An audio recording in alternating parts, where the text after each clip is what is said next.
વાતો વિવેકની. આજની વાત માત્ર 1 મિનિટની. એક નાનું એવું બાળક છે, પોતાના ઘરે મસ્ત મજાનું બેસી અને ટીવી જોઈ રહ્યું હોય છે. એવામાં જ એના પિતા ત્યાં આવે છે અને પપ્પાને જોઈ અને બાળક હરખથી ખૂબ જ એમને મસ્ત મજાનું ટાઈટ હગ કરી લે છે. ત્યારે પિતા કહે છે કે બેટા, નજીકમાં તારો બર્થડે આવી રહ્યો છે, બોલ તારે આ વખતે બર્થડે ગિફ્ટની અંદર શું જોઈએ છે?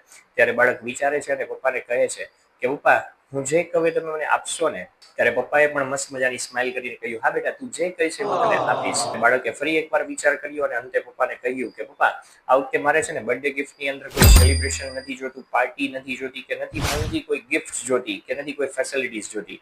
મારે જો આ વખતે બર્થડે ની અંદર જોતું હોય ને તો એ છે બસ આપનો સાથ, આપનો સમય.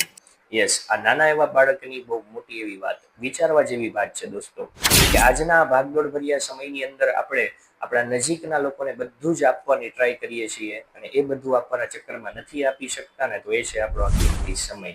કારણ કે સમય છે કોઈના રોકાતો નથી અને એકવાર વીતી ગયેલો સમય ક્યારે ફરી પાછો આવતો નથી. તો જ્યારે પણ આપને જો આપના કોઈ નજીકના લોકોને કઈ ગિફ્ટ આપવાનો વિચાર આવે તો ચોક્કસથી આપનો કિંમતી સમય આપજો. પછી આપના પરિવારજનો હોય, મિત્ર હોય કે આપના પાર્ટનર્સ હોય.